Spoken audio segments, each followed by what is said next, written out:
This is BRICS Global Television Network's weekly news roundup. We begin with the headlines. Iran's new president to be sworn into office at the end of July. Is Russia headed for an interest rate hike later this month? Severe weather conditions hit part of South Africa. And the Indian Cricket Board has appointed Gautam Gambhir as head coach, succeeding Rahul Dravid.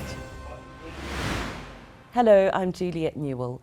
We begin in Iran, where Masoud Pezeshkian, the reformist president-elect of Iran, is set to take the oath of office in Parliament on July the 30th, according to the state news agency IRNA. Initially, there was some confusion regarding the date, with earlier indications suggesting it might be on August the 4th or 5th. Pezeshkian, aged 69, secured victory in a second-round runoff against ultra-conservative Saeed Jalili, garnering approximately 54% of the 30 million votes cast. This election was prompted by the untimely death of President Ibrahim Raisi in a helicopter crash in May. It's important to note that while the president holds significant responsibilities, the ultimate authority in Iran remains with the supreme leader, Ayatollah al-Khamenei, who has held the position for the past 35 years. Joining us now is Shahayekh Narouzi, campaign and community manager from United for Iran. Good morning, Shahayekh. Thanks for joining us. Thank you for having me. Now, before we get into the results of Iran's runoff elections, could you please just tell us a little bit about what United for Iran is and what you do? Sure, of course. Actually, United for Iran, it's human rights NGO, and we are strongly dedicated to supporting and empowering the human rights movement inside Iran, because we believe that for real, the meaningful change will come from within the countries. Now, Iran's recently held elections and runoff elections where they were poorly attended, and this is the same as the elections that put Ibrahim Raisi into the president's seat. Why is there such a low voter turnout in Iran? But it's important when we talk about why this happened this year, we mention that boycott, it's a kind of a strategy, a kind of main strategy in these years, that people took it to show their resistance against the system. It's and this strategy, it's rooted in years of effort to support the reformist candidate. Long years ago, we had this hope that we can change things with electing the reformist, and we can still keep the hope that the revolution is not the only solution, so we can have hope for reform. So how have Iranians received Masoud Pezeshkian as their new president? Yeah, that's a good question, because I believe Pezeshkian is coming the president in a very, very hard time. I mean, for him and for the Reformist Party also, and also for the whole governmental system inside Iran. He came to the power in a situation that Iranians strongly believe to the system change as the only solution. So, and before the Pezeshkian, it was a right-wing party, very conservative. During that time, we had the Women Life Freedom Movement, that it was, in my belief, one of the most significant and strong movement against the system during all these years, with the main focus on gender equality. So now what Pezeshkian want to do for the main demands of the people, that although that some regime supporter want to show that this main demand is economic, but people inside Iran are protesting by daily resistance that it's not this, it's democracy. And we believe that even the hard economic situation that exists now, it's under the shadow of the dictatorship system, and we have to change this system for achieving even the better economic situation. So in this situation, how Pezeshkian can really answer the demand of the people, it's a big question. And I think it's a hard time for him. And the rate that he can fail on this demand, it's much more higher, unfortunately, that he can for real win the satisfaction of the people inside Iran. The supreme leader ultimately has the last say. So just how much influence could he really have in the government of Iran?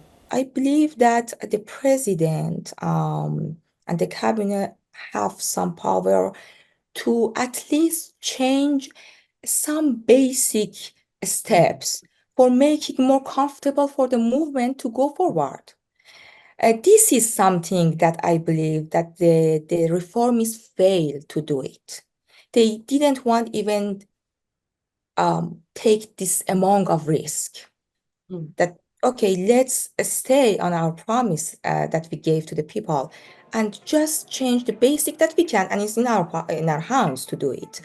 And make at least easier for the reforming movement, society movement, to do their better job, to do their job, their performance with less risk.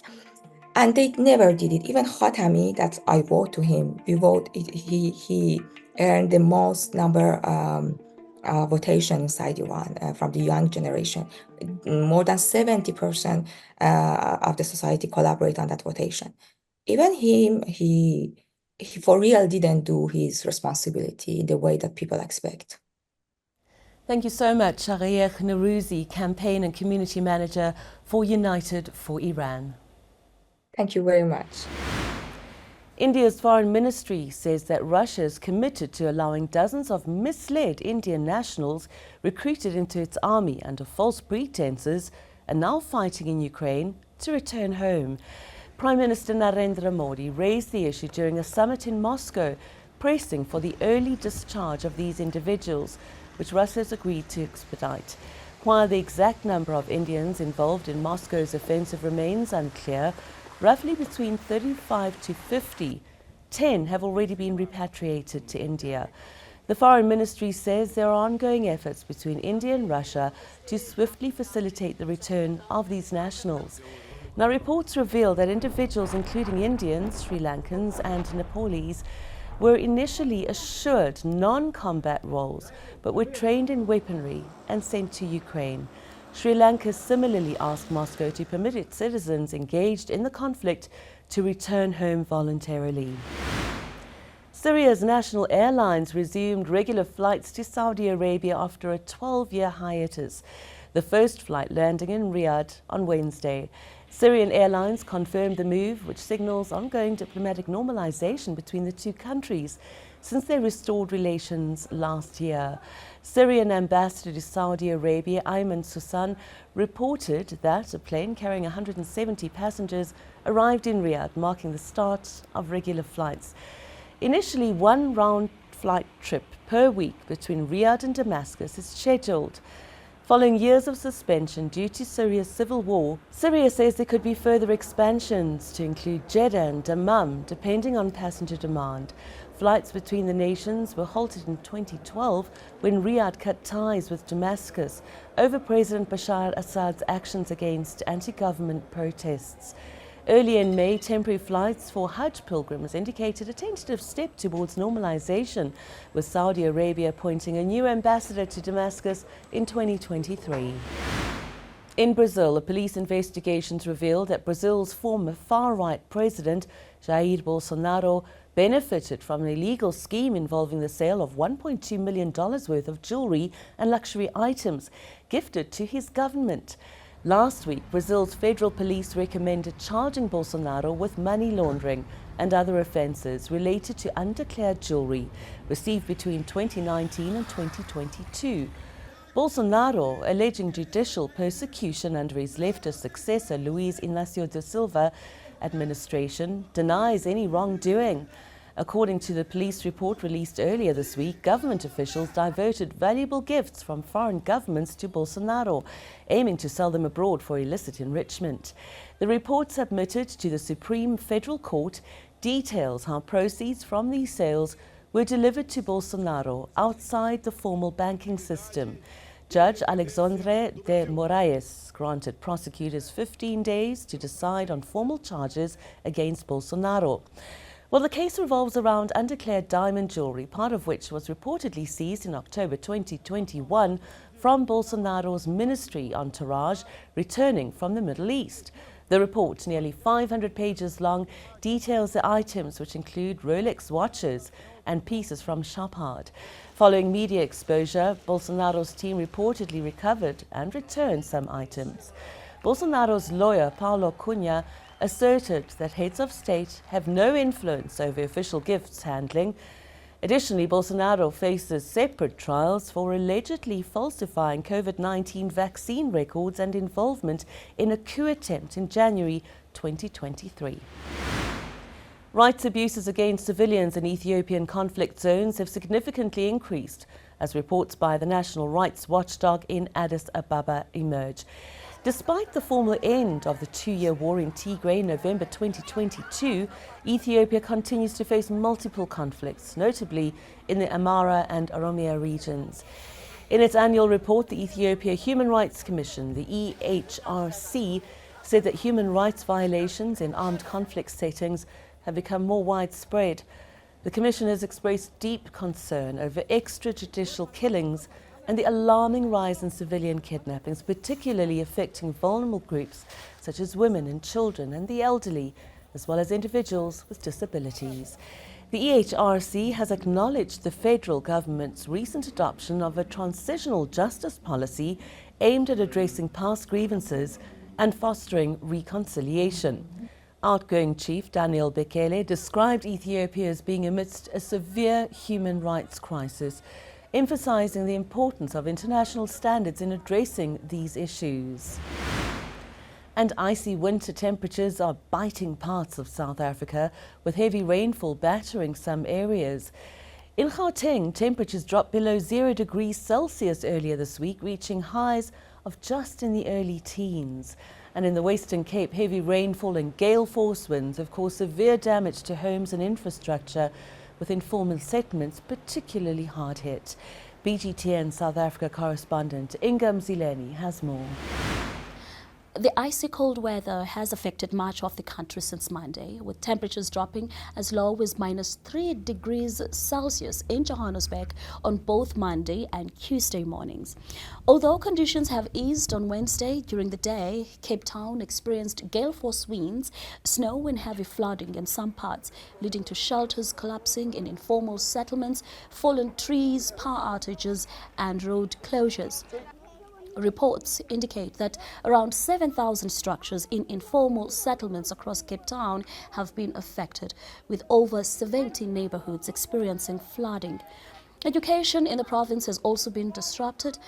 While most schools began their term on Tuesday, some remained closed due to the extreme weather. Weather forecasts suggest that the cold spell is likely to continue for another week in the province.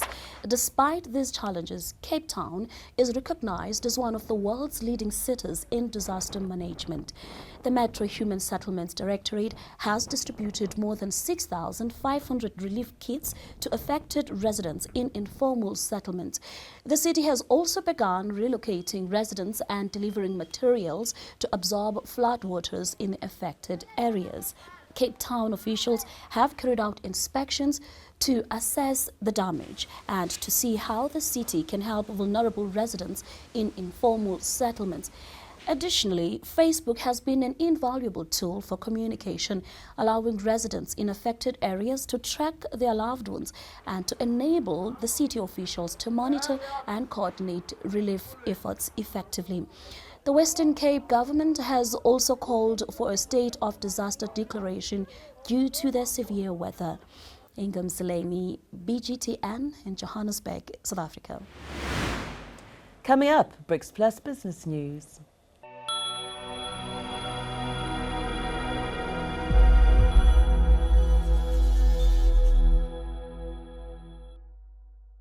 coming soon on BRICS Global Television. You donated your kidney to a stranger.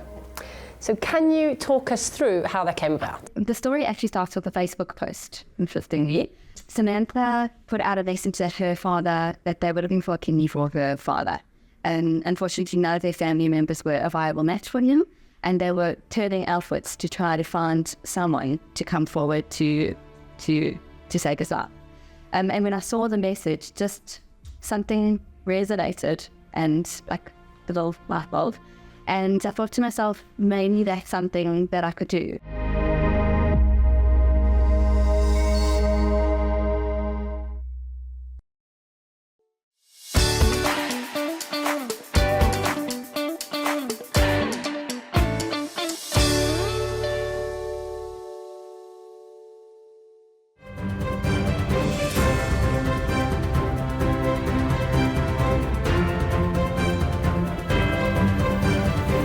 We begin in Russia, where prices across the country have accelerated in June, according to official inflation data released this week. And this means the chances of an interest rate hike later this month is likely. Though government spending to support the military offensive in Ukraine has contributed to strong growth, it's also caused a surge in prices. Data shows 8.6% annual inflation in June compared to 8.3% the previous month. According to the state's Rosstat statistics, marking the highest reading since February last year. A week ago, Central Bank Governor Elvira Nabiullina hinted at an interest rate hike when the bank meets later this month. Russia has set its interest rate at 16% to prevent the economy from overheating, while aiming for an inflation rate target of 4%. In China, newly released data has revealed that consumer prices in June saw a slight uptick but fell below expectations amidst a sluggish economic recovery. The National Bureau of Statistics reported a year-on-year increase of 0.2% in the Consumer Price Index, down from May's 0.3%, marking the fifth consecutive month of positive growth. China, which emerged from deflation earlier this year, has seen modest price increases, contrasting with other economies where inflation has surged. In late 2023, China experienced a 4-month period of deflation, with January recording the sharpest drop in consumer prices in 14 years. Analysts had predicted a higher inflation rate of 0.4% for June, citing ongoing challenges such as a troubled real estate sector and elevated youth unemployment at 14.2% in May, which have subdued domestic demand. Meanwhile, producer prices continued their decline, falling 0.8% in June, extending a streak of 20 consecutive months of decrease. Staying in China, the country is currently constructing nearly twice the amount of wind and solar energy capacity as all other countries combined, according to research published earlier this week. China, the largest emitter of greenhouse gases, is pledged to peak carbon emissions by 2030 and achieve net zero emissions by 2060. Despite experiencing increased severity of extreme weather events linked to climate change in recent months, China is actively developing renewable energy infrastructure. Currently, the country has 339 gigawatts of capacity under construction, and that includes 159 gigawatts of wind and 180 of solar power. This ambitious effort significantly surpasses the construction efforts of any other nation. For instance, the United States is building only 40 gigawatts in total. The report from Global Energy Monitor, a US-based NGO, indicates that China has initiated construction on 1/3 of its announced new wind and solar capacity, contrasting sharply with a global average of just 7%. Coming up in just a bit, Yolanda Pondo with a roundup of this week's BRICS Plus sports news.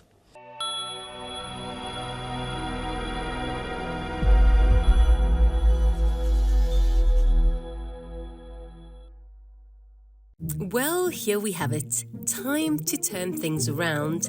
You caught the taxi and watched the money drain out of your account. Now we're going to pay you if you are lucky enough to catch our taxi. Small problem. You've got to know a few things about BRICS. No, not the stuff you build your house with. Welcome to the BRICS on Wheels show.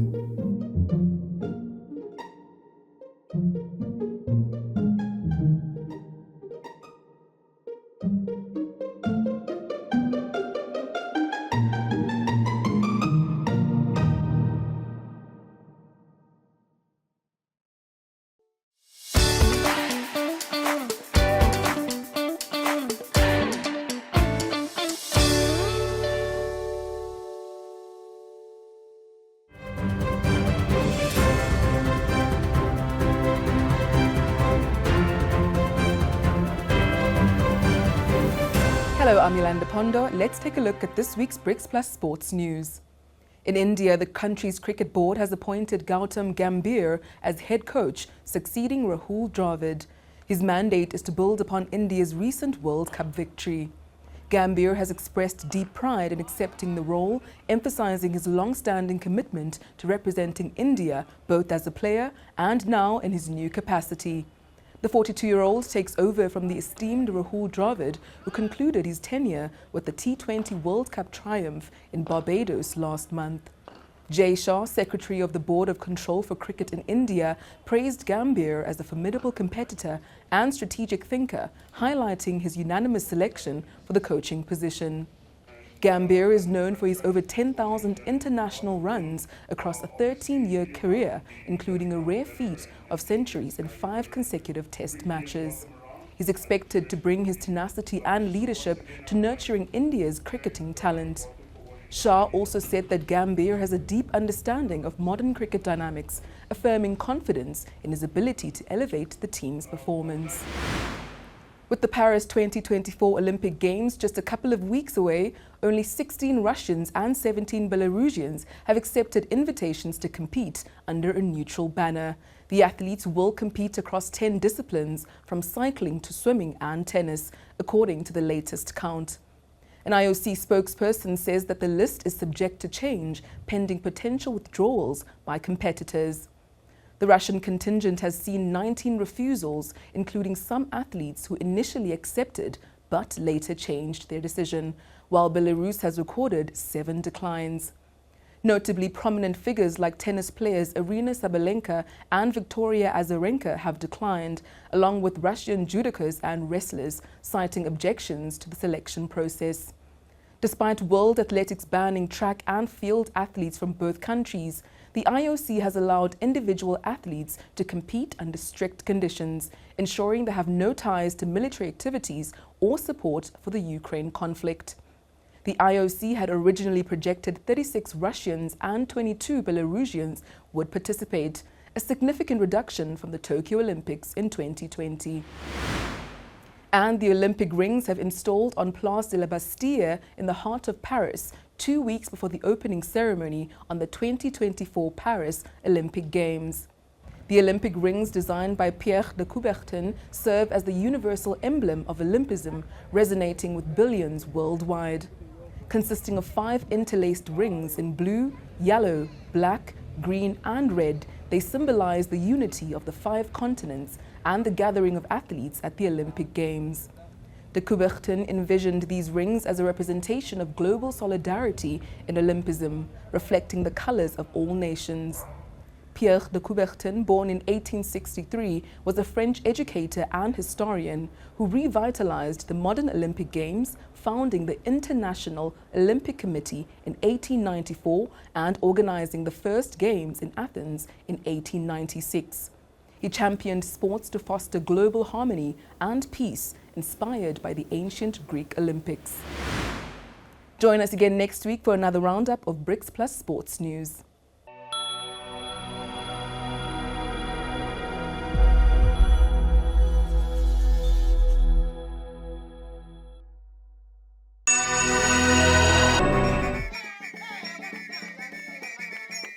For many, dance in Africa is a rich cultural expression, serving various purposes like entertainment and religious rituals. However, over thousands of years, dance in Africa has been used as a secret way to communicate, sometimes during birth and death, frequently to each other, and at times directly to the gods.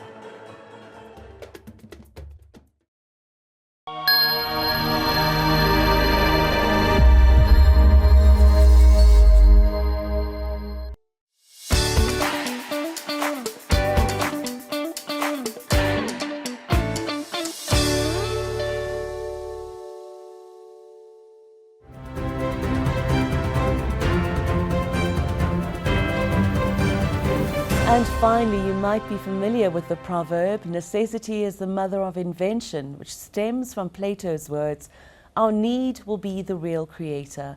And the words certainly ring true for waste pickers in South Africa, who literally turn trash into cash. Our BGTN South Africa correspondent, Lebo Masike, takes a look at how waste entrepreneurs make a living. Johannesburg, the heartbeat of South Africa. Amidst the hustle and bustle, there's a community that turns the city's waste into wealth. Meet the waste collectors, individuals who see value where others see trash. It's a meticulous process. Sorting through heaps of trash, they separate materials that can be sold to recycling companies. But this work comes with immense challenges. Health risks, societal stigma, and inadequate support make it a constant struggle. Despite the hardships, there's hope. Many waste pickers dream of better futures for themselves and their families. I used to hustle by collecting waste in KZN, but moved to Joburg because they used to laugh at us for collecting waste. After 2 years of being in Joburg, I started with my hustle again. It actually started when I lost a job. I couldn't get employed and I was looking for a job opportunity and I had a family to look after. And that's when I saw some number of people surviving, pulling trolleys. I started as a trolley puller and I joined them there. I grew up my business. I started buying my first vehicle. I bought my second vehicle, my third vehicle from collecting waste, and I'm feeding my family. Waste collectors play a crucial role in our recycling chain. Without them, much of this material would end up in landfills, adding to environmental problems. Beyond the hard work, there's a strong sense of community. Organizations such as Waste Aid collaborates with waste collectors to improve waste management systems, enhance recycling efforts, and provide better livelihoods for those involved in the informal waste sector. It takes a long period of time to get towards success, but the success story is that particularly in Diepsloot, within this closed ecosystem, last year we onboarded 20 wastepreneurs who went through 3 months training and their mentorship ahead of pitching for resources. And because of that, revisiting their work on site in communities, we've seen a growth in collection of tonnage of waste across waste streams and changing perceptions of people in community. You know, there's a perception that waste collectors just are on the streets, can't make a living. But when they have formalized to some degree, or at least organized themselves, their income increases because their tonnage increases and human behavior within the community changes as well. In a world where waste is often overlooked, these men and women remind us of the value hidden within. They turn trash into cash, and in doing so, they turn struggle into survival, and survival into hope. Lebo Masike, BGTN, Johannesburg, South Africa. That's this week's roundup of news from BRICS Plus countries. We'll be back again next week with more. In the meantime, visit our website and social media for day-to-day BRICS Plus news updates.